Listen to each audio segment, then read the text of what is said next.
আমাদের প্রভু এক নবীর উম্মত, জীবন বিধান ওই শিবানী কোরআন। তবে কেন এখনো হে মুসলমান, এক হও এক করিয়া প্রান্তীয় জেলা কুষ্টিয়া বেড়াওয়ারা থানার অন্তর্গত ষোলদা ঘাটপাড়া জামে মসজিদের উদ্যোগে সূরা মুলক থেকে মাত্র 2টা আয়াত পড়েছি। যেহেতু তাফসীরুল কোরআন মাহফিল লিখে দিয়েছেন, এর হক আদায় করা দরকার। আমরা তাফসীর আকারে আরম্ভ করছি ইনশাআল্লাহ।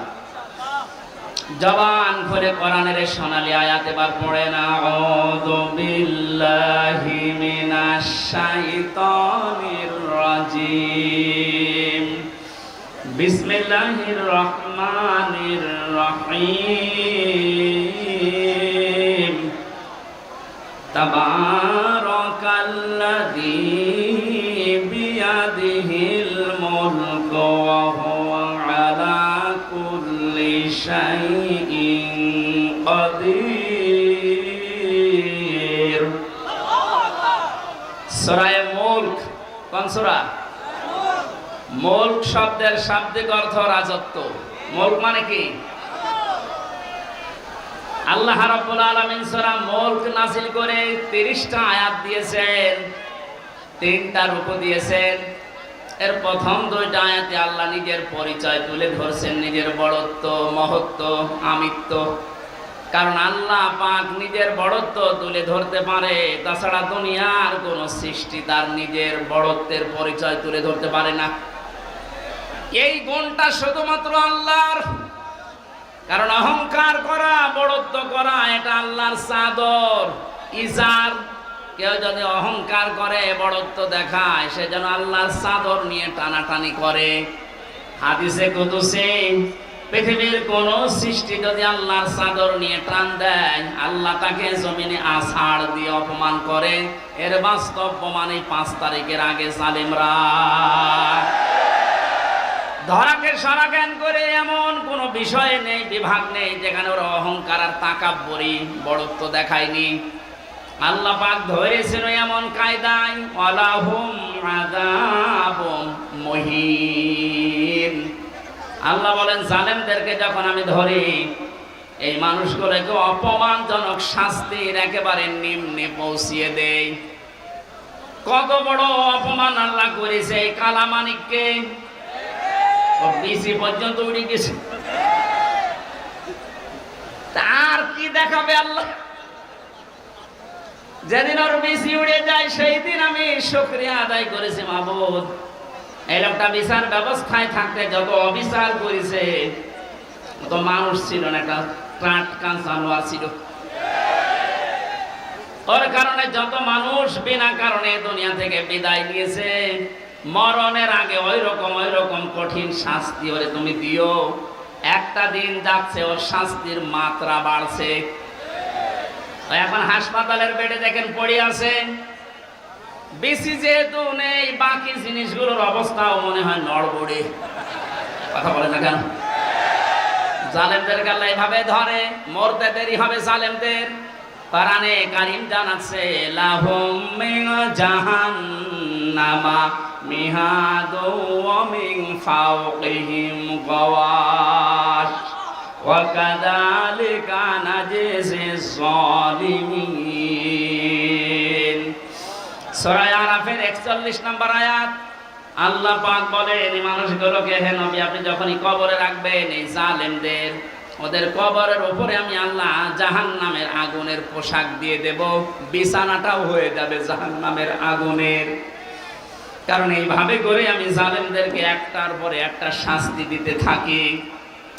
এই জন্যে আল্লাহর যে বিষয়টা সাজে, বড়ত্ব করা, অহংকার করা, এটা যেন কিয়ামতের আগে কেউ করবেন না। তাহলে আছাড় দেবে কে?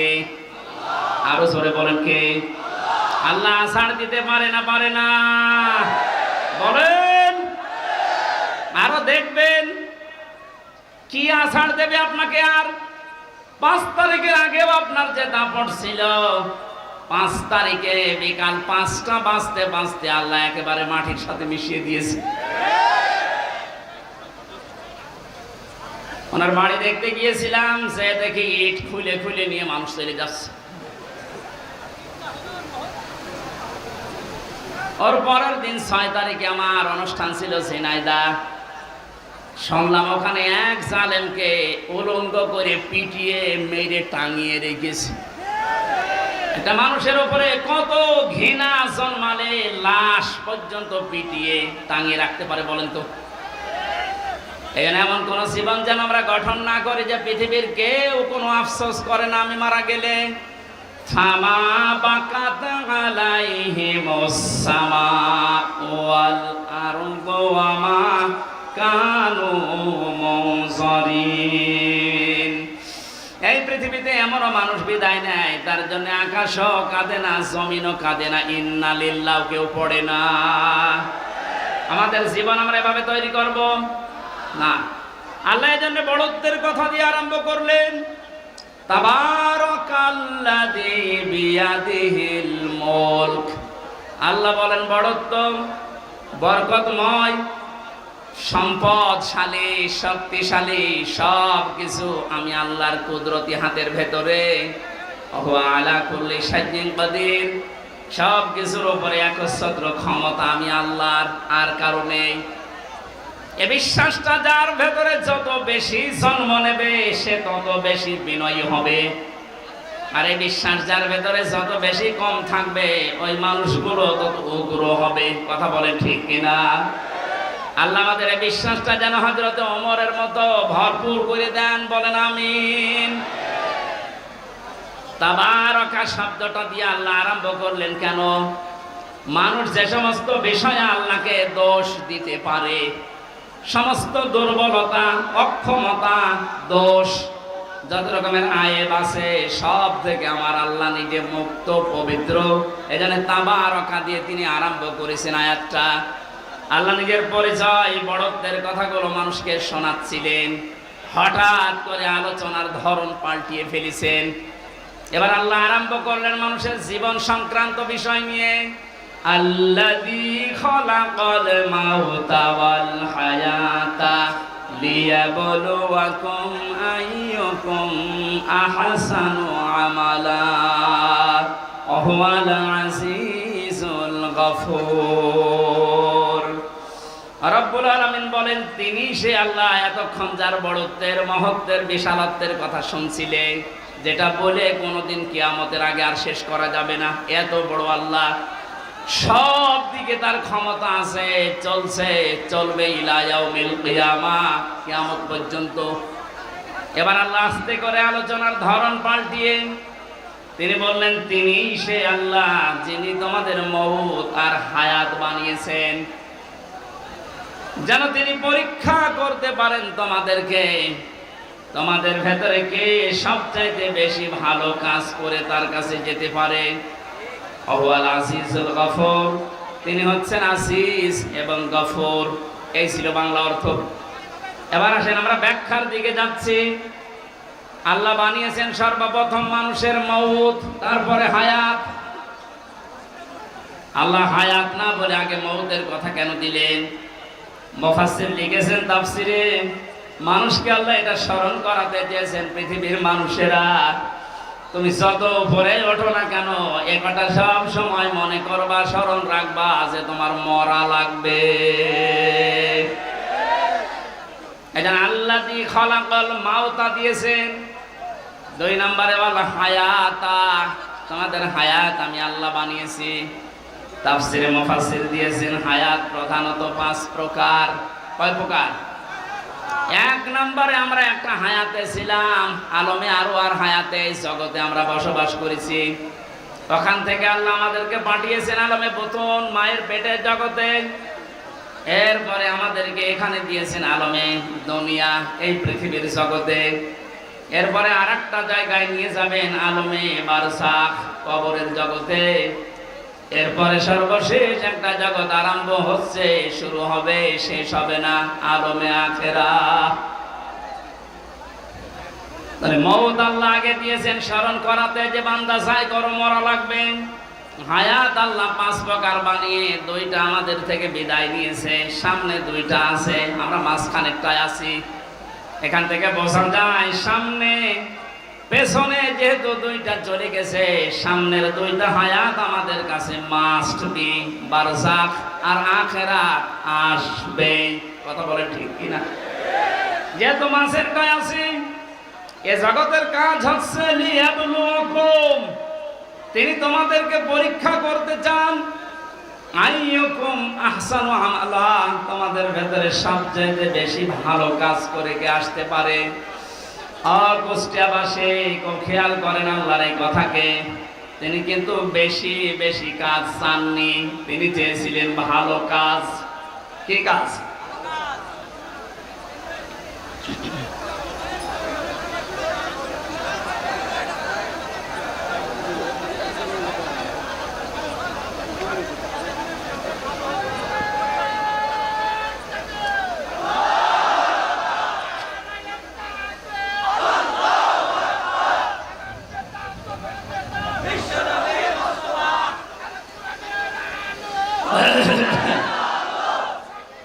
আলহামদুলিল্লাহ ভাই,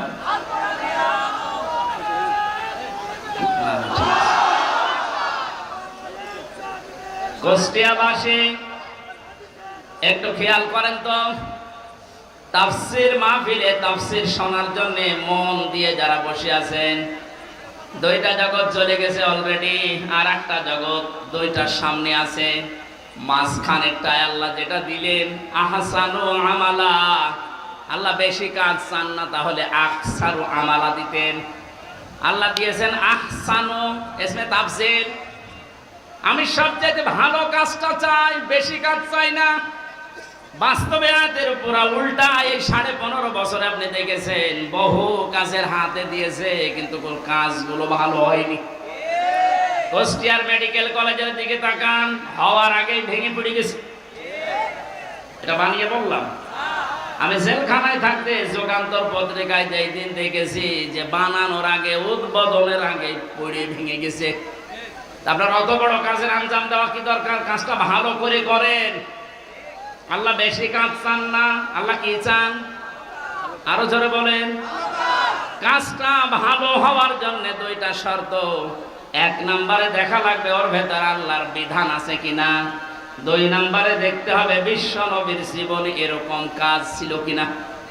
এখন যদি বলেন নবীজির জীবনে হাসপাতাল বানানো ছিল, হ্যাঁ ছিল।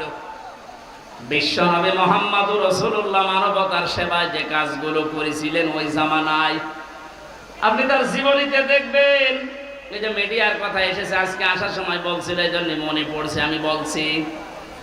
অনেক মানুষ এখনো পর্যন্ত ফতোয়াবাজি করছে যে নবীজির যুগে যে মিডিয়া, এই টেলিভিশন, এই পর্দা ছিল না। এই প্রযুক্তি যারা ব্যবহার করছে এরা হারাম কাজে আছে। একটা ভ্রান্ত ধারণা এটা। আল্লাহর নবী মুহাম্মদুর রাসূলুল্লাহর জামানায় মিডিয়া ছিল, কিন্তু সিস্টেম এভাবে ছিল না। আপনি সিরাত ইবনে হিশাম দেখেন, সিরাত বিশ্বকোষ দেখেন, আর রাহিকুল মাখতুমের ভেতরে আছে। আর ওই জামানার সর্বোচ্চ প্রজেক্টর ছিল, প্রযুক্তি ছিল লাল কাপড়। কেউ যদি বিপদে পড়তেন পাহাড়ের উপরে উঠে লাল কাপড় তিনি উড়িয়ে দিতেন। সব পাহাড়ের পাদদেশে এসে জিজ্ঞাসা করতো কি হয়েছে। এই যে লাল কাপড় উড়িয়ে দেওয়া, এই প্রযুক্তি এটা কাফেরদের তৈরি করা, আবহমান কাল থেকে হয়ে আসছিল। আল্লাহর নবী লাল কাপড় একবার উড়িয়ে দিলেন, পাহাড়ের পাদদেশে এলাকার কুরাইশেরা সব এসে জড়ো হয়ে গেছে। ডাক দিয়ে বলে, ইয়া মুহাম্মদ, কোন বিপদ? নবীজি বললেন, হ্যাঁ বিপদ। এই পাহাড়ের পাদদেশে একদল সৈন্যবাহিনী আছে, এখনই তোমাদেরকে আক্রমণ করবে। তোমরা যদি সতর্ক না হও। সবাই এক বাক্যে জবাব দিচ্ছে, বলেন আমরা সতর্ক আছি, কি করা লাগবে আমাদের? তিনি তখন বিষয়টা উল্টিয়ে বললেন, আল্লাহর বান্দা বান্দিরা, আমি দেখতে পাচ্ছি আল্লাহর গজবের ফেরেশতারা এই পাহাড়ের পাদদেশে অবস্থান নিচ্ছে। তোমরা যদি আল্লাহর একত্ববাদ স্বীকার করে কালেমার স্বীকৃতি না দাও, এই মুহূর্তে তারা তোমাদের আক্রমণ করবে। কেউ কোনো কথা বলে নাই। নবীজির আপন চাচা আবু লাহাব সামনে একটা পাথর ছিল, ওটা হাত দিয়ে তুলে নবীজির দিকে যখন নিক্ষেপ করেছিল, ওর মুখ দিয়ে বের হয়েছিল তাব্বা আলাকা আলিহাদা জামাতানা ইয়া মুহাম্মদ। হে মোহাম্মদ, তুই এই কথা বলার জন্য আমাদেরকে এক জায়গায় করলি, তুই ধ্বংস হয়ে যা। বলেন নাউজুবিল্লাহ। এই যে ঘটনাটা 1 মিনিটে বললাম, আমি কি শিক্ষা পেলাম এখান থেকে? এই যে লাল কাপড় উড়িয়ে দেওয়া, এটা কাফেরদের তৈরি প্রযুক্তি। কথা বলেন না কেন? নবীজি যে এটা ব্যবহার করেছিলেন ইসলাম প্রচার করার জন্য, না ইসলাম ধ্বংস করার জন্য? আজ এই মিডিয়াগুলো যদি ইসলাম প্রচারের জন্য ব্যবহার করা হয় 100% জায়েজ। এটা যদি ইসলাম ধ্বংস করার জন্য ব্যবহার করা হয়, এটা 100% হারাম। হ্যাঁ, এখানে একটা মাসলা আছে। পুরুষের জন্য যে সতরটা এতটুকু আপনার জন্য টেলিভিশনে হোক, বাইরে হোক, পর্দায় হোক, জায়েজ আছে। ইমাম আবু হানিফা রাহমাতুল্লাহ আলাইহির মত অনুযায়ী একটা পুরুষের মুখমণ্ডল, হাতের কবজি, পায়ের পাতা এতটুকু বাদ দিয়ে পুরা শরীর যদি ঢাকা রাখে, তাহলে একটা মহিলার সামনে আসলে আপনার গুনাহ নেই। আমি আবার বলছি মাসলাটা, একটা মেয়ে লোক যদি নিজের মুখমণ্ডল, হাতের কবজি, পায়ের পাতা খোলা রেখে চলাফেরা করে, দেখাশোনা করে, জায়েজ আছে, এর দিকে তাকানো জায়েজ আছে। কিন্তু যদি খাস পর্দা করে পা মোছা দিয়ে মুখ ঢেকে শুধু চোখ দুটো বের করে, এটা সর্বোত্তম। কিন্তু বাস্তবতায় যদিও কর্মজীবনে সে বাইরে যেতে চায়, হাতের কবজি, মুখমণ্ডল, পায়ের পাতা খোলা রেখে ও কাজ কারবার করতে পারবে। এটা যদি আপনি সামনে দেখুন যেমন জায়েজ আছে, এ পর্দায় দেখলেও সেরকম জায়েজ আছে। এবার আসেন পুরুষেরটা। আল্লাহর নবী জানিয়েছেন একটা পুরুষের সতর হচ্ছে মা নাভি থেকে শুরু করে হাঁটু পর্যন্ত। এটা যদি ঢাকা রাখে, বাকি শরীরে কাপড় চোপড় নেই, তার দিকে তাকানো জায়েজ আছে না নেই? 100% জায়েজ আছে, কারণ সতর ঢাকা আছে। আমরা যেটা নিয়ে এসেছিলাম, এই যে আহসানু আমালা, এই শব্দটার ব্যাখ্যা করতে গিয়ে আমি পেয়েছি আল্লাহ যেহেতু বেশি বেশি কাজ চাননি, কোরআনে ভালো কাজ চেয়েছেন। এখান থেকে একটা মাসলা আমি বের করেছি। পৃথিবীতে আমরা একটা বিষয় এখনো পর্যন্ত মনে হয় ক্লিয়ার না, মিজানের পাল্লা। শোনেননি নাম? মিজানের পাল্লা নাম শুনেছেন? এ জিনিস দিয়ে কি করে? আমল মাপে। কি মাপে? আরো জোরে বলেন। এখানে অধ্যাপক বসে আছে, অ্যাডভোকেট বসে আছে, আলেমরা বসে আছে। এই বিষয়টা ক্লিয়ার করব আজকে ইনশাআল্লাহ।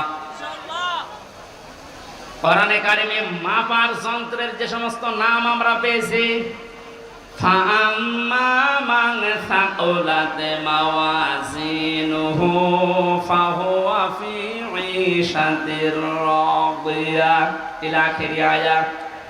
আল্লাহ পাক বলেন, কোন মানুষের সেকাল, ওজন, এটা মাপ দেওয়া হবে যেটা দিয়ে, এটা যদি ভারী হয়, ওজন যদি বেশি হয়, তাকে সন্তোষজনক জীবন, তার মানে জান্নাতে তাকে পৌঁছিয়ে দেওয়া হবে। আমাদের দেশ, বিশেষ করে আমি বহু দেশ থেকে এই তথ্যটা পাওয়ার চেষ্টা চালিয়েছি। বাংলাদেশ, ভারত, পাকিস্তান, এই 3টা দেশে একটু সমস্যাটা বেশি, এই যে মাপটা নিয়ে। আমরা মনে করি কিয়ামতের ময়দানে আল্লাহ মিজানের পাল্লায় আমাদেরকে ওজন দেবেন। আমাদের ওজনটা দেবেন কি বলেন তো? আমল। বলেন না কেন? আরো জোরে বলেন, আর একবার বলেন। আমল। আমল এটা আরবি শব্দ, বাংলা কাজ। আমল মানে কি?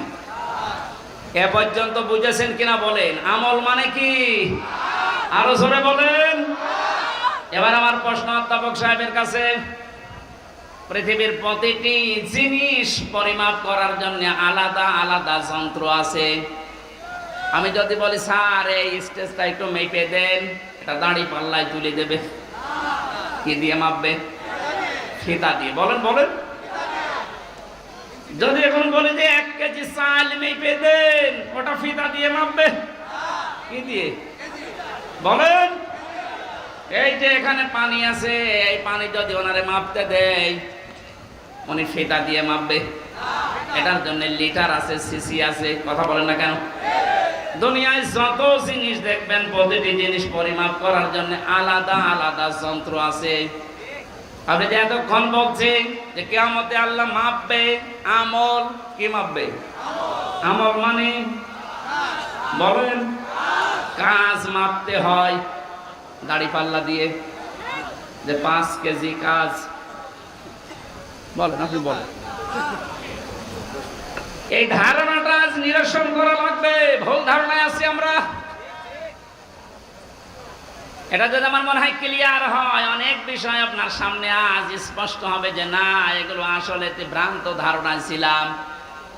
আল্লাহ পাক বলেন, আমি আমলের মাপ দেব কিয়ামতে মিজানের পাল্লা দিয়ে। কিসের পাল্লায়?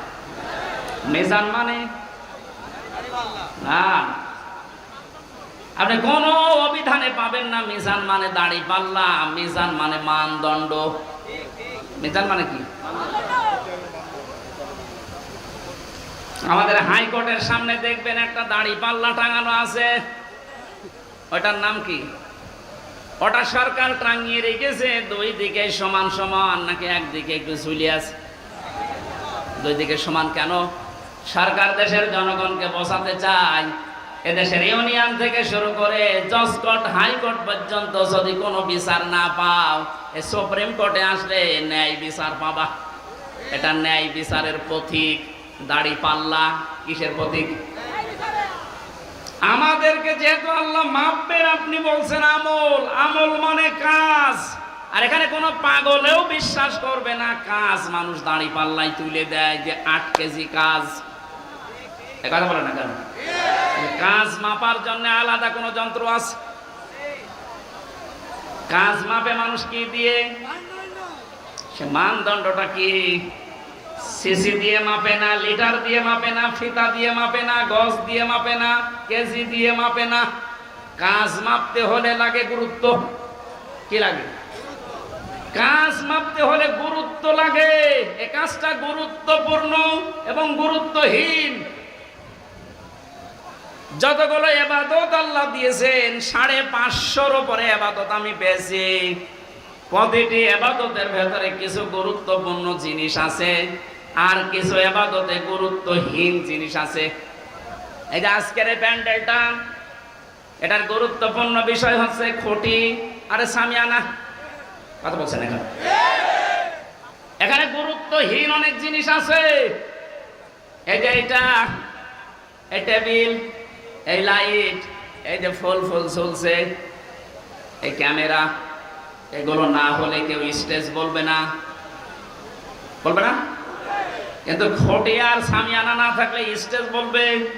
তাহলে এখানে দুইটা গুরুত্বপূর্ণ জিনিস পেয়েছি, আর গুরুত্বহীন জিনিস আরো 7-8টা পেয়েছি। কথা বলেন ঠিক কিনা?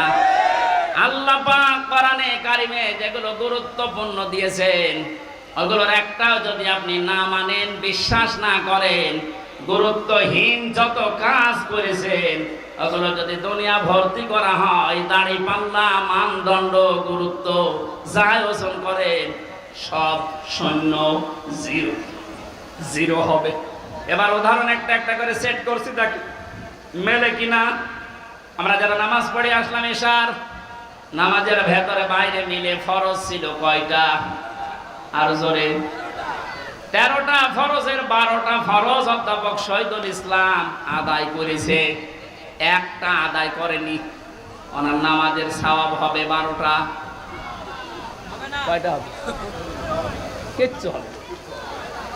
13টা ফরজের যদি একটা বাদ দিয়েছে, উনি যদি বলেন না আমি তো 12টা আদায় করেছি, অন্তত 12টা সওয়াব দেন, হবে? কি হবে? 0, শূন্য, কিচ্ছু হবে না। এটা যেমন মেনে নিলেন যে হ্যাঁ এটা ঠিক আছে, আপনার বাস্তবতার সাথে কিন্তু এটা মিলছে না। না, আমি 12টা আদায় করলাম, একটা করি নাই, আমার 12টা সওয়াব দেন। আপনি এখানে জোর করতে পারবেন আল্লাহর সাথে? বলেন। কারণ গুরুত্বপূর্ণ জিনিস, খুঁটি না থাকলেও এটা স্টেজ না, সামিয়ানা না থাকলেও স্টেজ না। হ্যাঁ, ওয়াজিব আছে, যেটা যদি কেউ ভুল করে একটা দুইটা তাহলে তার জরিমানা দেওয়া লাগে, সসেজদা দেওয়া লাগে, এটা দিলে আবার পূর্ণ হয়ে যায়। কিন্তু যেটা খুঁটি আর সামিয়ানা, এটা যদি আপনার জীবনে না থাকে, কেউ এটাকে স্টেজ বলবে না। কিন্তু চার কাপ না থাকলে স্টেজ বলবে না, এটা না থাকলে স্টেজ বলবে না। এক কথা বোঝেন? এখান থেকে আপনি মাপেন জীবনে গুরুত্বপূর্ণ কাজ আল্লাহ এই কোরআনে দিয়েছেন 500। একটা নামাজ, একটা রোজা, একটা হজ, একটা যাকাত, এভাবে 500টা আপনি একটা একটা করে কোরআন থেকে বের করেন। এর ভেতরে দেখবেন একটা আছে, এই পৃথিবীতে আল্লাহর দিন কায়েম করা লাগবে। নামাজ পড়া যদি আপনার কাছে রাজনীতি মনে না হয়, রোজা রাখা যদি রাজনীতি মনে না হয়, দিন কায়েমের কথা যারা বলে এটা রাজনীতি যদি মনে হয়, আপনার একটা খুঁটি বাদ চলে গেছে। আর আপনি এবার মাপ দেন তো দেখি, আপনি কয়টা সাপ পান? আপনি আমল মাপতে এসেছেন, ও মনে করে মিজানের পাল্লা মানে দাড়ি পাল্লা, এদিকে 10 কেজি ছাওয়াব তুলে দেব, এদিকে 8 কেজি গোনা তুলে দেব, মাঝখান থেকে 2 কেজি বেশি। এক লোক আর শুনেছিল যে কোরবানির পশমে পশমে ছাওয়াব হয়, ওর সমর্থ ছিল না, গরু চুরি করে এনে কোরবানি। ইমাম সাহেব তাহাজ্জুদের নামাজ পড়তে উঠে দেখছে গরু নিয়ে যাচ্ছে, এই কোথায় পেলেন? চুরি করে নিয়ে যাচ্ছে। কি হবে? কোরবানি দেব। কোরবানি দেবে তাও চুরি করে, বেশি চিল্লাবেন না, আপনার ফতোয়ায় আমি পালন করছি। গত সময় আপনি বললেন যে কোরবানি দিলে এরকম এরকম সওয়াব হয়, প্রতি পশমে পশমে নাকি। আমার তো উপায় নেই, সামর্থ্য নেই, করব কি? সওয়াব থেকে বঞ্চিত হতে পারবো না, চুরি করে নিয়ে আসলাম গরু। কালকে সকালে কোরবানি জবাই করব। চুরি করলে গোনা হয় আমিও জানি, এই যে কোরবানি দেব সওয়াব হবে, পশমে পশমে নাকি হবে। সওয়াব আর গোনা যদি কাটাকাটি হয়ে যায়, মাঝখানে গোশত খাবো পাও। বাংলাদেশে অনেক মানুষের চিন্তা চেতনা এখন এইরকম। 500টা ফরজ বিধান আমল, এর 499টা করে, আর একটা কথা শুনলে তখন জঙ্গি, জিহাদ, রাজাকার উল্টাপাল্টা নাম দেয়। মানে যদি 12টা ফরজ আদায় করে একটা আদায় না করে সওয়াব না হয়, জিরো হয়, শূন্য হয়, আপনার জীবনের আমল আল্লাহ যেদিন মাপ দেবে, গুরুত্বের ভিত্তিতে গুরুত্বপূর্ণ কাজ করেননি, গুরুত্বহীন কাজ করে ভরে রেখেছেন, আপনিও জিরো হবেন, শূন্য হবেন। আল্লাহ ভালো কাজ দেখতে চেয়েছেন, আর ভালো কাজে 500-র উপরে দুনিয়ায় আর নেই। এখন যদি 500 আয়াতের ব্যাখ্যা ভালো কাজগুলো একটা একটা করে করা হয়, আমি যতগুলো ভালো কাজ দুনিয়ায় কোরআন থেকে বের করতে পেরেছি, একটা বই আছে, আমি জেলখানার ভেতরে, এটিএম আজহারুল ইসলাম সাহেব আমাকে পাঠিয়েছিল যে হামজা এটা পড়ো, খুব গুরুত্বপূর্ণ তথ্যের ভেতরে আছে। সৌদি আরবের লেখক একজন, প্রোডাক্টিভ মুসলিম। এই বইটার ভেতরে ইংরেজিতে করা, আরবিতে করা ভার্সন দেওয়া আছে। পড়াটা পড়ে 3 বছরের ভেতরে 7-8 বার আমি শেষ করেছি। এখান থেকে যে তথ্যগুলো পেয়েছি তার অন্যতম এইটা, কোন মানুষ যদি ভালো কাজ করতে চায়, কোরআনের উপরে দুনিয়ায় কোনো ভালো কাজ, আরো জোরে বলেন, আমান আমিলা বিহি উজরা, যারা কোরআন দিয়ে কাজ করবে এদের কাজের পুরস্কার আল্লাহ নিজে দেবেন। জোরে বলেন আল্লাহু আকবার। তাহলে নামাজ যেমন কোরআনে আছে, রোজা আছে, হজ আছে, যাকাত আছে, এই কোরআনে কারিমে আল্লাহর দিন কায়েমের কথাও আছে। একাজ যদি কেউ দুনিয়ার কাজ মনে করে ছেড়ে দেয়, আল্লাহ আহসান আমালার ব্যাখ্যায় আব্দুল্লাহ ইবনে মাসউদ, আব্দুল্লাহ ইবনে আব্বাস, রাইসুল মুফাসসিরিন বলা হয় যাদেরকে, এই মানুষগুলো ব্যাখ্যায় লিখেছেন, আমরা যেমন বুঝেছি ভালো কাজ, আমাদের চাইতে কোরআনে কারীম থেকে ভালো কাজ বেশি বুঝেছিল সাহাবীরা। কথা বলেন না কেন? হযরতে মুআজ মুআব্বিজের দিকে তাকিয়েছেন, মাত্র 11 বছর 13 বছর, তারা কিন্তু আহসানু আমালা বুঝেছিল যে ভালো কাজ কোনটা। আমরা মনে করি ভালো কাজ মানে জিকির করা, ভালো কাজ মানে দরবারে যাওয়া, ভালো কাজ মানে জোব্বা গায়ে দেওয়া, পাগড়ি মাথায় দেওয়া, দস্তরখানা বিছিয়ে খাবার খাওয়া, হ্যাঁ ভালো কাজ। কিন্তু সব চাইতে ভালো কাজ আল্লাহর কাছে কোনটা? এটা আমাদের চাইতে ভালো বুঝেছিল সাহাবীরা। এই বলেন না কেন? বলেন, আরেকবার বলেন। তাকান তাদের দিকে, কি বুঝেছিল তারা? এতটুকু বয়সে আল্লাহর দিন কায়েমের জন্য নিজের হাঁটুর উপরে, পায়ের গোড়মোড়ের উপরে ভর করে উষা হয়েছে, যেন আমি জিহাদের ময়দান থেকে বাদ না পড়ি। তা আল্লাহর দিন কায়েমের জন্য এত চেষ্টা চালিয়েছে যে এইটাই ভালো কাজ। আর আমরা এখান থেকে যত পেছোতে পারি, ফাঁকি দিতে পারি, তত নিজেকে ধন্য মনে করছি। আহুয়াল আজিজুল গফুর। আল্লাহ বলেন এই কাজ করলে দুইটা নাম আমি ব্যবহার করলাম। তাহলে আমার আলোচনার বিষয় হচ্ছে পৃথিবীর যত ভালো কাজ আছে সব চাইতে আল্লাহর নিকটে ভালো কাজ হচ্ছে আল্লাহর জমিনে আল্লাহর এই বিধান পালন করা। কথা বলেন না কেন? এটা যতদিন পর্যন্ত রাষ্ট্রীয়ভাবে কায়েম করতে না পারবেন, ইচ্ছা করলেও আপনি ভালো কাজ করতে পারবেন না। এ কাজ করতে গিয়ে যদি ভুল ত্রুটি হয়ে যায়, কোন দোষ ত্রুটি হয়ে যায়, আল্লাহ বলেন আমি আজিজুল গফুর, আমি তোর জন্য গফুর হয়ে দেখা দেব, অপরাধগুলো মাফ করে দেব।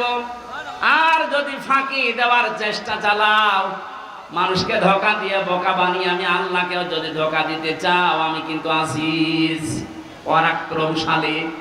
আমি ধরি না এমনিতে, কিন্তু যদি ধরি ওরে আর ছাড়ি না। ভালো কাজ বলতে আল্লাহ যেটা বুঝিয়েছেন, রাসূল যেটা বুঝেছেন, সাহাবীরা যেটা পালন করেছেন, আমাকে সহ প্রত্যেককে আল্লাহ এই ভালো কাজে আঞ্জাম দেওয়ার তৌফিক দিন। বলেন আমিন। এখানে আসার পরে কয়েকটা মাসলা আমাকে জিজ্ঞাসা করেছে, হুজুর মসজিদের টাকা মেরে খাওয়া কি? এটা আবার ফতোয়া দেওয়া লাগবে? 2 নম্বর এলাকায় শুনলাম 30 বছরের আগে ছেলেদেরকে পিতারা বিয়ে দিতে চান না। 30 বছরের আগে যদি ও কোনো গুনার কাজে জড়িয়ে পড়ে, ও জেনা করলে, ব্যভিচার করলে, ওটা শুধু একা পাবে না, ফিলাক্সিলোড হয়ে বাবা মায়ের আমল নামায় আসবে। এ মনে হয় ধরা খেয়েছে। সম্মানিত ভাইরা, এটা করবেন না। রিস্কের দায়িত্ব আপনার হাতেও নেই, আপনার বোর হাতেও নেই। এই দায়িত্ব কার? আর গাড়ে সওয়াল তুলে দেন, দেখবেন রিস্কের ব্যবস্থা এমনি অটোমেটিক আল্লাহ করবে ইনশাআল্লাহ। এই ভরসা আল্লাহর উপরে আমাদের আছে না? এরকম গুনার কাজে জড়াবেন না। বিয়েকে সহজ করে দেন, জেনাকে কঠিন করেন। এই কথা বলছেন না কেন? বিশ্বনবী জানিয়েছেন মান ক্বালা বিহি সাদাকা, যারা কোরআন দিয়ে কথা বলে এরা সত্য কথা বলে। তাফসীরুল কোরআন মাহফিল যেহেতু লিখে দিয়েছেন, আমরা কথা এখানে বলবো শুরু থেকে শেষ পর্যন্ত আল্লাহর কোরআন দিয়ে। আমান হাকামা বিহি আদালা, যারা কোরআন দিয়ে বিচার ফয়সালা করে এরা ন্যায় বিচার কায়েম করতে পারে। কোরআনের বিচার এখনো পর্যন্ত আমরা দেখি নাই, এই জন্য কাঙ্ক্ষিত মানের শান্তি দেশে এখনো প্রতিষ্ঠিত হয়নি। এ কথার সাথে একমত আছেন তো? কাঙ্ক্ষিত মানের শান্তি পেতে হলে আল্লাহর এই বাণী, এই কালাম ছাড়া বিকল্প আর কিচ্ছু নেই। বহু কিছু আমরা দেখেছি 53 বছরে, কেউ কিছুই করতে পারেনি। আমরা এবার দেখতে চাই আল্লাহর এই কোরআন দিয়ে যেন বাংলাদেশের এই জমিনটা চলে ইনশাআল্লাহ। এতদিন যারা কোরআনের বিচার ব্যবস্থা কায়েম না করে শুধু মুখে বলে উড়িয়েছিল যে আমরা ন্যায় বিচার কায়েম করেছি, এরা ডাহা মিথ্যা কথা। এর বাস্তব প্রমাণ আমি নিজে। 3 বছর আমাকে অন্ধ প্রকোষ্ঠে রেখে দিয়েছিল। কয়েকদিন আগে আমার মামলা সব খারিজ হয়ে গেছে, আপনারা জানেন। আমি মনে করলাম জিজ্ঞাসা করে বিচারপতিকে যে এতদিন পর্যন্ত আপনার এই আদালতে আমার মামলা আসতো যেত, কি আপনি একদিনও দেননি, আজকে যে একেবারে খালাস করে দিলেন? হয়তো এই কথাই আমাকে বলতো যে হুজুর আমার হাত বাঁধা ছিল। কি বাঁধা ছিল? আজকে যেহেতু হাত খোলা পেয়েছি, কোনো চাপ নেই, আমার কোনো চিন্তাও নেই। সুতরাং এই দেশটাতে ন্যায় বিচার কায়েম করতে হলে এ দেশে যত চাপ আছে উপরের, সব চাপ বন্ধ করা লাগবে। ছাত্র জনতা জীবন দিয়েছে যে 9টা কারণে, তার ভেতরে এটা অন্যতম, যে কোনো চাপ থাকবে না। কিসের চাপ? জেল থেকে বের হওয়ার পরে আমি এই ভাড়া মারা এসেছিলাম, কোন জায়গায় জানো? আমাকে বলছে হুজুর উপরের চাপ আছে, হবে না। আমিও বলেছিলাম আপনার চাপ সর্বোচ্চ। এই জেলার যিনি দায়িত্বে আছেন, আমাদের মাননীয় এমপি, যিনি পালিয়েছে, ওই পর্যন্ত। আর আমার চাপ তো সরাসরি আরশ পর্যন্ত। আরশ থেকে ঘোষণা এসেছে আল্লাহর পক্ষ থেকে, ইন্নাল্লাযীনা ইয়াকতুমুনা মা আনজালনা মিনাল বায়্যিনাতি ওয়াল হুদা মিন বা'দি মা বায়্যানাহু লিন-নাসি ফিল কিতাব উলাইকা ইয়ালআনুহুমুল্লাহ ওয়া ইয়ালআনুহুমুল লাঈনুন। সূরা বাকারা 159 নম্বর আয়াতে আছে, 2 নম্বর পারার 3 নম্বর পৃষ্ঠা 4 নম্বর লাইনে পাবেন। তাফসীরে ইবনে কাসির আর ফি জিলালিল কোরআনের ব্যাখ্যা। আল্লাহ পাক বলেন, নিশ্চয় যে যারা গোপন করছে ভবিষ্যতেও করবে। ইয়াকতুমুনা, এই শব্দটা আল্লাহ গঠন করেছেন, বানিয়েছেন 2টা কাল দিয়ে, বর্তমান, ভবিষ্যৎ, প্রেজেন্ট, ফিউচার। তার মানে এখন যারা আমরা গোপন করছে, ভবিষ্যৎ বলতে কিয়ামত পর্যন্ত আমরা যারা এই কোরআনের কথা জানার পরেও গোপন করে রাখবো। আল্লাহ পাক বলেন, এই মানুষগুলোর উপরে আমি আল্লাহ নিজে না, আমার যত সৃষ্টি জগৎ আছে সবাই এর জন্য লানত দেয়, বরদোয়া করে। আপনি কোরআনের কথা প্রচার করতে আসতে গেলে বলতেন উপরের চাপ আছে, আপনার চাপ খুব বেশি হলো এই পর্যন্ত। তা আমাকে যিনি চাপ দিয়েছেন তিনি আমার মালিক, এমন কড়া কথা জানিয়েছেন। কোরআন জানার পরে যদি কেউ গোপন করে রাখে, এর সঠিক কথাগুলো, হক কথাগুলো না বলে, শুধু আল্লাহ নিজে না, যত সৃষ্টি আছে সব তার জন্য বরদোয়া করে। বলেন নাউজুবিল্লাহ। আমার এই আয়াতটা ব্যাখ্যা সহ পড়ার পরে মনে হয়েছে, এদেশে লক্ষ কোটি মানুষেরা এখন আল্লাহর বরদোয়ার ভেতরে আছে। ইয়াদের ব্যাখ্যায় আমি হাদিস পেয়েছি, বিশ্ব নবী জানিয়েছেন, বাল্লিগু আন্নি ওয়ালাউ আয়া। নবীজি কিন্তু বাল্লিগ দেননি। কুষ্টিয়াবাসী, এখানে আমার মনে হয় অনেক আলেম এসেছে, 2 পাশে বসে আছে, স্টেজে আছে। বাল্লিগু বহু বচন দিয়েছেন। এ বাল্লিগুর ভেতরে হামজা যেমন আছে, অধ্যাপক শহীদুল ইসলাম নেই। আজকে বলেন, আজকের আলম সাহেব নেই। পৃথিবীতে যে আল্লাহ বলে একজন আছে স্বীকার করে, সেই বাল্লিগুর ভেতরে শামিল।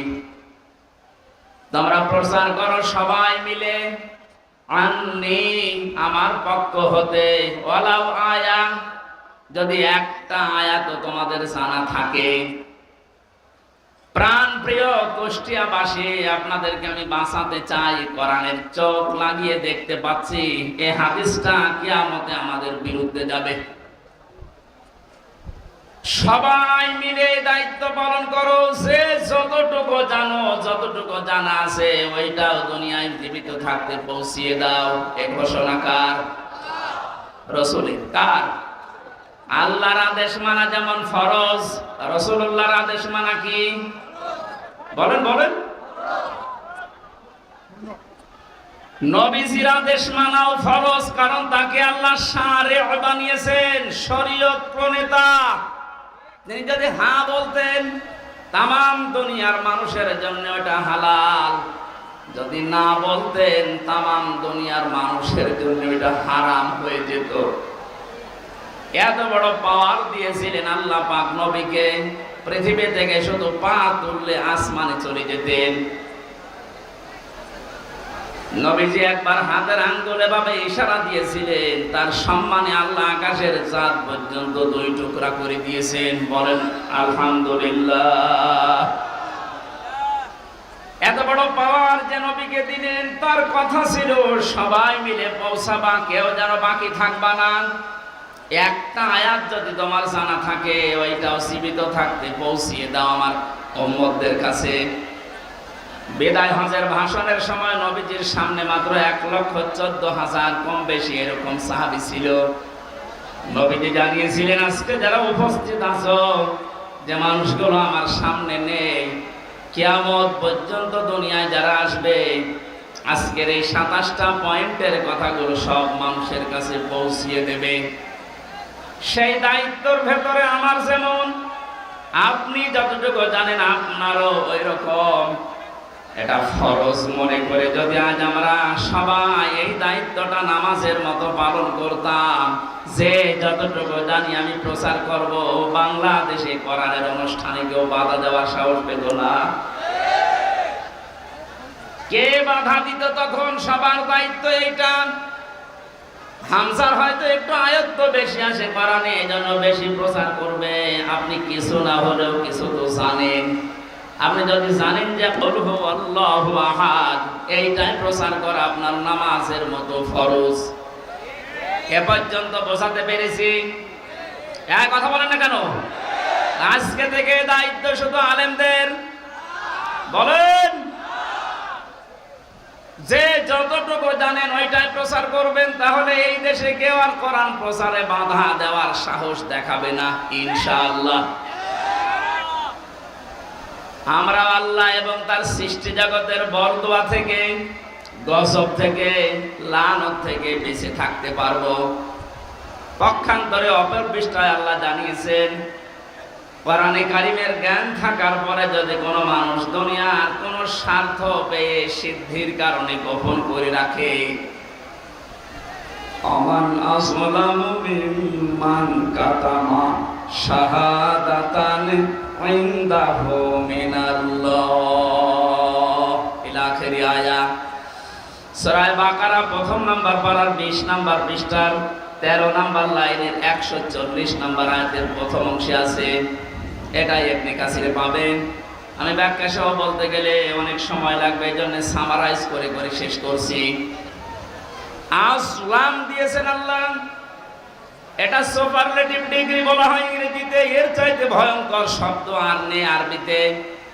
আল্লাহ বলেন, পৃথিবীর বড় জালেম দেখতে চাও? এই পৃথিবীতে সবচাইতে বড় জালেম আল্লাহর কাছে ওই লোকটা যার কাছে কোরআনের জ্ঞান থাকার পরেও দুনিয়ার কোনো স্বার্থ পেয়ে গোপন করে রাখে। আর আমার তো মনে হয় বাংলাদেশে এই চরিত্রের মানুষ বেশি।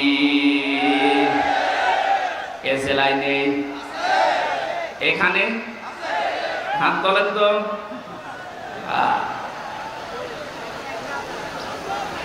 আপনি আল্লাহর ভাষায় বড় জালেম হয়ে উঠবেন কিয়ামতে।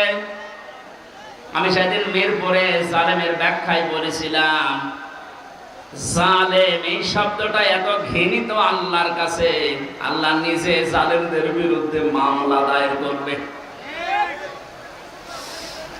কুষ্টিয়াবাসী সূরা সূরা 42 নম্বর আয়াতের প্রথম অংশ, ইন্নামাল মুমিনুন্নামাস সাবিলু আলাল্লাযিনা ইয়াজলিমুনান নাস। আল্লাহ পাক বলেন, অবশ্যই আমি নিজে মামলা দেব, নিজে কেস করব, অভিযোগ দায়ের করব তাদের বিরুদ্ধে যারা এই দুনিয়াতে মানুষ হয়ে মানুষের উপরে অত্যাচার করছে এবং করবে। আল্লাহ ইয়াসলিমুনাল মুসলিমুনা দেননি যে মুসলমানদের উপরে শুধু অত্যাচার করে তারা আমার মামলার আসামি না। ইয়াসলিমুনান নাস, পৃথিবীতে যে কোনো ধর্ম অনুসরণ করতে পারে, কিন্তু তো মানুষ ও কি মানুষের উপরে যারা জুলুম করছে ভবিষ্যতেও করবে। কেন ভবিষ্যৎ দিলেন?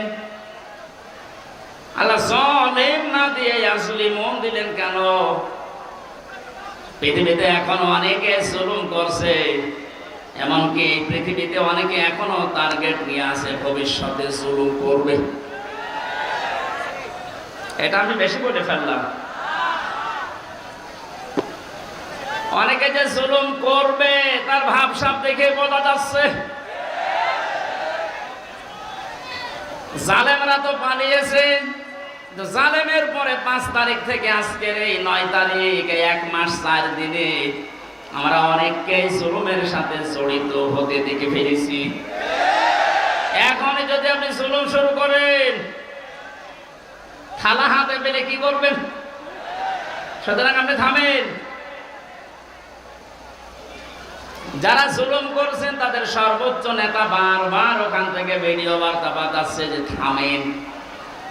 এ দলের নাম নিয়ে কেউ যদি জুলুম করে, অত্যাচার করে, চিন্তায় করে, যে কোনো কাজ করে, এর জন্য দল দায়ী না, সে তার নিজের জন্য দায়ী। এদেশের মানুষ কন্যা নামে যিনি পরিচিত ছিলেন, আমরা দেখেছিলাম বাতাস একটু ঘুরে গেছে, তখনই ভিডিও বার্তা দিয়েছে ছাত্রলীগ এটা আওয়ামী লীগের কোন অঙ্গ সংগঠন না। এত আদর মহব্বত দেখতাম, অথচ বাস্তবতায় একটু বাতাস ঘুরেছে। তাই যদি এই পরিচয় দিয়ে ওরা আমাদের দলের কেউ না, অঙ্গ সংগঠন না, যিনি অলরেডি এখন ঘোষণা দিতে আছে প্রতিদিন কিছু মানুষের কাজ কারবার দেখে, এরপরও যদি আপনি সংশোধন না হন, আপনারও কপালে জালেমদের মতো আগুন লাগবে। আমি আর নিচে নামলাম না, নাকি আরো নামবো? অত নিচে নামা ঠিক হবে না, কারণ এখনো তো ভালো শুরু হয়। এই আয়াত দিয়ে যেটা শিক্ষা দিতে চাই, কুষ্টিয়াবাসী 64 জেলার ভেতরে কুষ্টিয়া আমার কাছে প্রিয়, কারণ এখানে আমার জন্ম। সব জেলার চাইতে আপনাদেরকে বেশি ভালোবাসি একটু, কারণ এখানে আপনাদের সাথে আমার সম্পর্ক একটু বেশি। কথা বলেন ঠিক কিনা? আশা করছি আপনি বুঝেছেন। জালেমরা কিন্তু হামজার টার্গেট না, জালেমরা টার্গেট আল্লাহ। সুতরাং 15.5 বছরে যিনি জুলুম করেছেন, আমি 11টা ফেরেশতা দেখেছি। প্রথমে যেটা দিয়ে শুরু হয়েছিল মিডিয়ার 950 উপরে আমার সাথে জেলখানায় 3টা বছর অনেককে দেখেছি। দীর্ঘ শ্বাস যখন ফেলতো, ডাক দিয়ে বলতো হামজা ভাই আর 1 মাস পরে রিটায়ার্ড হয়ে যাব, অথচ 14 বছর জেলে আছি, কিচ্ছু জানি না। আপনি এই শ্বাসটা কিভাবে নষ্ট করবেন? মাজলুম যদি কোনো কথা মুখ দিয়ে একবার বের করে ফেলে, আল্লাহর নবী জানিয়েছেন ইত্তাকি দাওয়াতাল মাজলুম ফাইন্নাহা লাইসা বাইনাহু ওয়া বাইনাল্লাহি হিজাব। মুসলিম শরীফের হাদিস। নবীজিকে দিয়ে আল্লাহ বলাচ্ছেন, নবী আপনি বলেন, হে পৃথিবীর মানুষেরা যা করো করো, কিন্তু মাজলুমের বরদুয়া থেকে নিজেকে বাঁচিয়ে রাখবা। কারণ মাজলুম যদি এরকম কোন শব্দ বের করে ফেলে, ওটা সঙ্গে সঙ্গে আরশে চলে যায়। কত মাজলুমের চোখের পানি জেলখানার অন্তঃপ্রকোষ্ঠে পড়ছে। এ পৃথিবীতে দেখলাম এই বাংলাদেশ নামে একটা দেশ, এখানে 1628 জন মানুষ এই চেয়ারে বসে দায়িত্ব পালন করছে। মেন যারা বাস্তবে দেখেছিলাম, এই 1628 জনের ভেতরে 1627 জনের হাত বাঁধা, একজনের হাত খোলা ছিল। একজনের হাত খোলা ছিল আবু সাইদের। হ্যাঁ, ওর হাত যদি খোলা না থাকবে এভাবে করে দিল কি করে?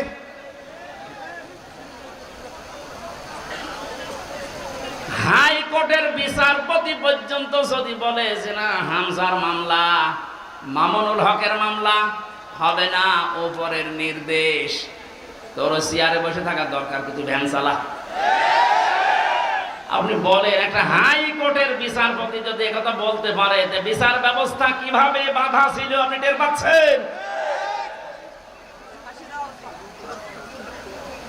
একটা দেশ কত বড় দুর্নীতিগ্রস্ত হয়ে গেলে জাতীয় মসজিদের ইমাম পর্যন্ত পালিয়ে যায়। আর কার নাম বলবেন? জাতীয় মসজিদের ইমামও পালিয়ে গেছে।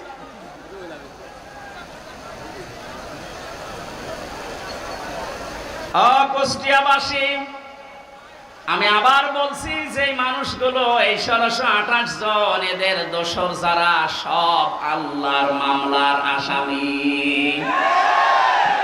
বাদী যত বড় হয়, মামলা তত কঠিন হয়। আমার মামলায় সরাসরি যেহেতু রাষ্ট্রবাদী ছিল, এই জন্য বহু চেষ্টা করার পরও কিছুই হয়নি। এ মামলাটা 31 বার উঠেছে, সিএমএম কোর্ট, জজ কোর্ট, হাইকোর্ট মিলে হবে না। অথচ এই মামলায় যদি সাজাও লাগিয়ে দেয় 3 মাসের বেশি সাজা হয় না। 3টা বছরের ভেতরে এ কঠিন অবস্থায় ফেলে দিয়ে আপনি কি করলেন? বিচার ব্যবস্থাকে একেবারে ধ্বংস করা ফেলা হয়েছিল। আহ্বান জানাবো, এখন যারা দায়িত্বে আছেন, সংস্কার যেহেতু আরম্ভ হয়ে গেছে, আর এই জন্যেই এতগুলো মানুষ জীবন দিয়ে গেল, সুতরাং সকাল আসতে আসতে যেন আমরা শুনি এই 1628টা চেয়ারে নতুন মানুষ এসে বসেছে। নাই তো এরা যতদিন থাকবে ততদিন নতুন নতুন ইস্যু তৈরি করে আবার বিশৃঙ্খলা ঘটাবে। আমাদের চরিত্র এরকমই। আপনি বাস্তবতা দেখেছেন, এরপরও অনেকে জালেমের পক্ষে সাফাই গাচ্ছে, স্ট্যাটাস দেয়, এখনো গোপনে ভিডিও বার্তা পাঠাচ্ছে। আপা আপনি পাল্টাবেন না, আপনি ঘাবড়ায়েন না, আমরা আছি। আপনি ঘাবড়ালে আমরা নরম হয়ে যাই। শয়তান তো দেখেনি, ওই ভিডিওতে যারা দেখলাম, আমার মনে হয় শয়তান যদি আমি দেখতাম তো ওই রকমই হইত। টাটকা নির্ভাতা শয়তান। তো জানা শোনার পরে জালেমের পক্ষে সাফাই গায়, জালেমকে সাহস দেয়। নবীজি জানিয়েছেন, তিরমিজি শরীফের হাদিস, কেউ যদি জেনে শুনে জালেমকে সাপোর্ট দেয়, তার পক্ষ নেয়, তাকে ভালোবাসে, সহযোগিতা করে, ও নবীর উম্মত থেকে বের হয়ে যায়। সুতরাং আপনি নবীর উম্মত থাকবেন না বের হয়ে যাবেন, এখন সিদ্ধান্ত নিন। যেহেতু জালেমদের প্রতি বরদোয়া, জালেমদের প্রতি মামলা কার? ছোটখাটো জালেম যারা আছেন, এখনই তওবা করে ফিরে আসেন। আমার বংশ, আমার বাড়ি তো এই যে এবি থানা, আগে সদর থানায় ছিল, এখন এবি থানা। হালসা না ডাবিরাপিটা। বংশের 100 জনের 98 জন আওয়ামী লীগ করত। ওরা আমার মনে হয় যে শক্ত আওয়ামী লীগ। ওরা বঙ্গবন্ধুকে মনে করতো সেকেন্ড মুভি। 5 তারিখের পরে বিকাল আসতে আসতে আমার কল দিয়ে বলছে, বাবাজি আমরা সব পাল্টিয়ে গেছি। পাল্টিয়ে গেছে মানে এখন আমরা সব জামাত ইসলামী করি। কিসের জামাত? আপনি যা করেছেন এই 15.5 বছর আগে ওটা শোধ হবে, এরপরে জামাত ইসলাম।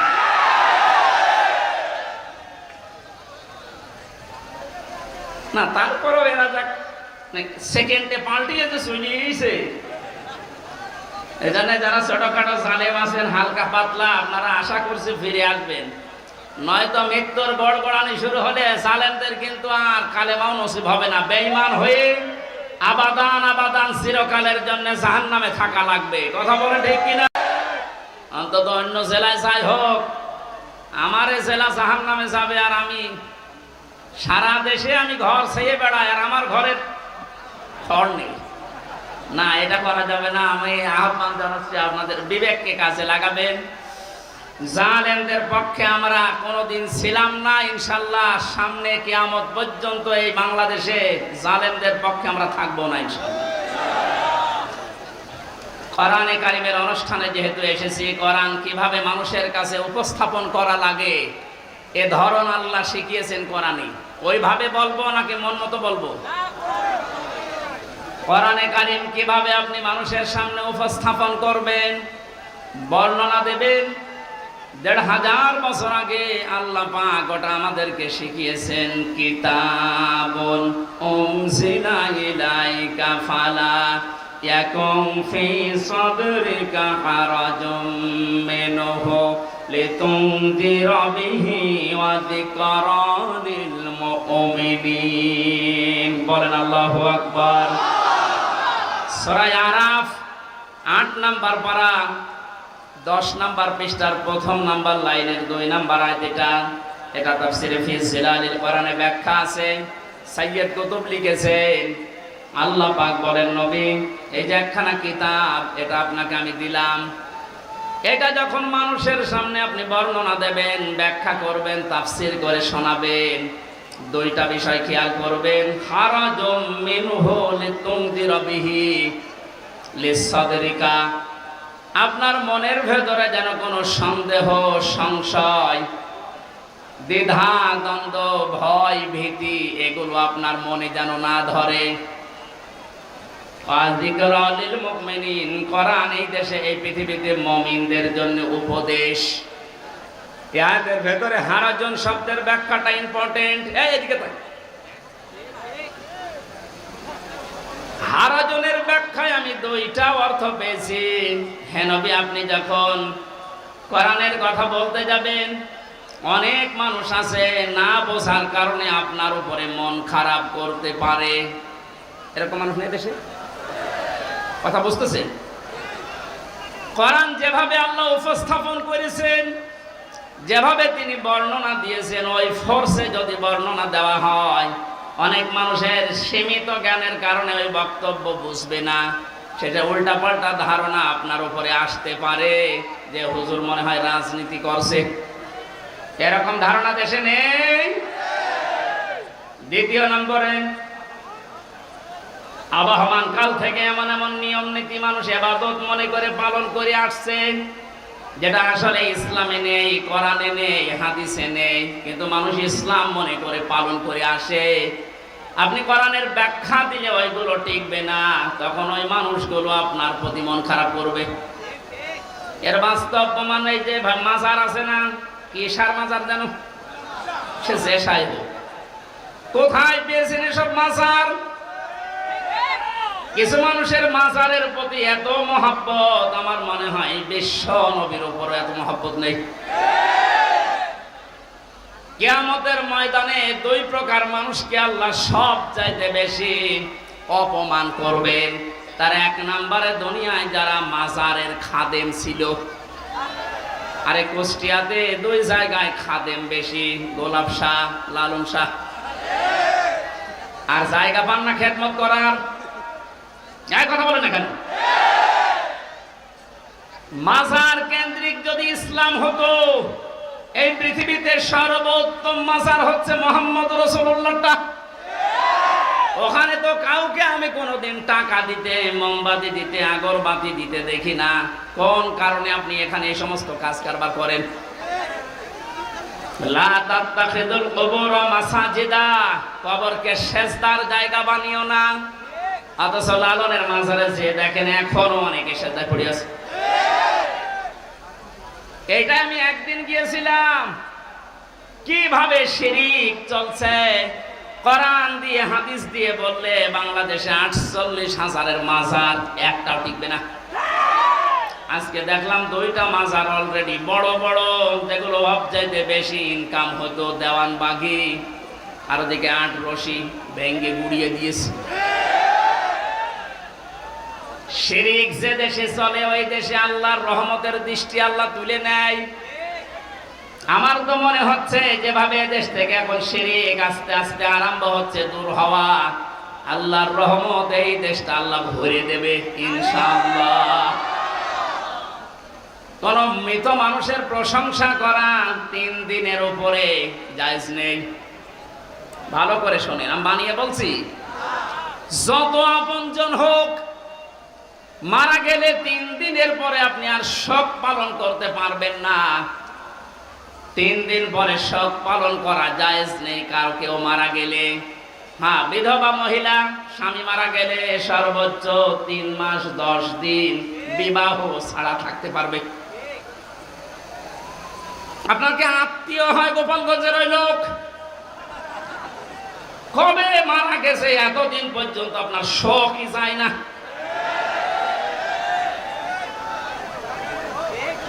আপনাকে রাগ হয়ে গেল, তাহলে হাদিস কেটে বাদ দিয়ে দিন।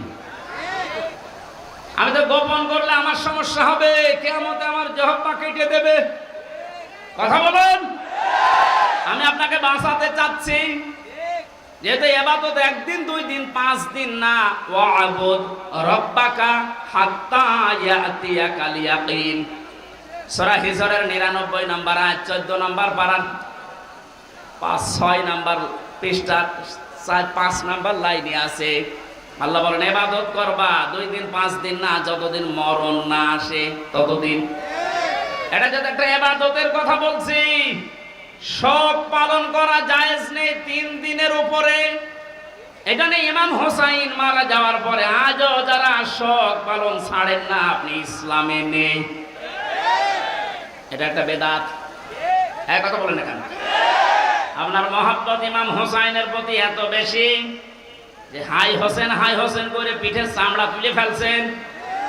তো ওনার তো আর একটা ভাই ছিল হাসান, উনি মারা গেছে বিষ খেয়ে। একটু বিষ খান তো দেখি। পোড়াটা বাটপারি এটা।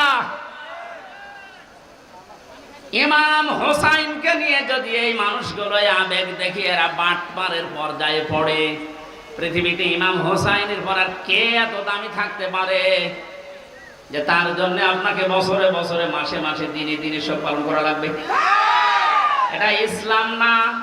ইসলামের ভেতরে নতুন করে আপনি এটা সংযোজন করেছেন, আপনি বেদাত পন্থী। নবীজি জানিয়েছেন কেউ যদি বেদাত আরম্ভ করে, এবাদত না অথচ এবাদত মনে করে পালন করতে বলে, ওই লোকটাকে সালাম দেওয়া পর্যন্ত সাইজ নেই। কত বড় কঠিন কথা দেখেছেন। যারা বেদাত আবিষ্কার করে তাদের সালাম দেওয়া জায়েজ নেই। অথচ এমন হাদিস আমি কোনোদিন পড়িনি, পাইনি যে নামাজ পড়ে না তারে সালাম দেওয়া যাবে না। পেয়েছেন? কেউ পেয়েছেন? নেই। রোজা রাখে না তারে সালাম দেওয়া যাবে না, আমি পাইনি। কিন্তু ইসলামের ভেতরে নতুন করে কিছু ঢুকিয়ে কেউ যদি ওইটা ইসলাম মনে করে পালন করে তারে সালাম দেওয়া জায়েজ নেই। আর এগুলো সব বেশি হয় এই 48,000 দরবারে। এই জন্য শিরিক যখন এই দেশ থেকে বিদায় নিচ্ছে, আল্লাহ রাব্বুল আলামিনের রহমত এই দেশে বৃষ্টির মতো নাজিল হবে ইনশাআল্লাহ। প্রচন্ড গরমের ভেতরে ঘেমে সব চলছে, আমার গলাও ব্যথা করছে, আর ঘন্টা পার হয়ে গেছে। আমি আর কথা বলতে চাচ্ছি না। আগামীতে কোন জায়গায় আসলে একটু আগে তুলে দেবেন, আর শীতের সময় মাহফিল নেবেন, গরমের সময় আর নিয়েন না। আল্লাহুম্মা আমিন। লা ইলাহা ইল্লা আনতা সুবহানাকা ইন্নী কুনতু মিনাজ জালিমিন। ও মাবুদ, আমার প্রাণ প্রিয় জেলা কুষ্টিয়া ভেড়ামারা থানার অন্তর্গত সবদা ঘাটপাড়া যুব সমাজের উদ্যোগে কোরআনে কারিমের এই অনুষ্ঠানে হাজার হাজার মানুষ আমরা হাজির হয়েছি কোরআন শোনার জন্য। এত ব্যস্ত যারা এই মানুষগুলোকে কোরআনের হেদায়েত দিয়ে দাও। যত যুবকেরাই মাহফিলের জন্য এই 9 দিনের ভেতরে শ্রম দিয়ে এটা খাড়া করেছে, দাঁড় করিয়েছে, এ মায়েদেরকে, যে মা এই সন্তানদেরকে পেটে নিয়েছে, ওই মায়ের পেট খাদিজার মতো বানিয়ে দাও। মা বোনদেরকে তুমি খাদিজার মতো জীবন দান করো, রোগ শোক থেকে তাদেরকে বাঁচাও। এ মাহফিলের সম্মানিত সভাপতি তৌহিদুল ইসলাম, আল্লাহ তাআলা তোমার তৌহিদ নামের কারণে তাকে মাফ করে দাও, তার বাবা মাকে ক্ষমা করো, তার জীবনটা তুমি মেহেরবানি করে কবুল করে নাও।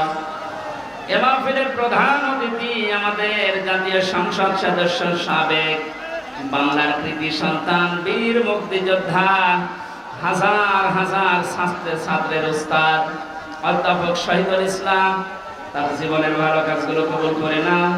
অন্যায় কাজ যেগুলো করেছে আল্লাহ তুমি মাফ করে দাও। আল্লাহ তাআলা এই আসনের মাননীয় জাতীয় সংসদ সদস্য সাবেক ছিলেন জনাব আব্দুল ওয়াহিদ, তার কবরটা তুমি জান্নাতুল ফেরদাউস বানিয়ে দাও।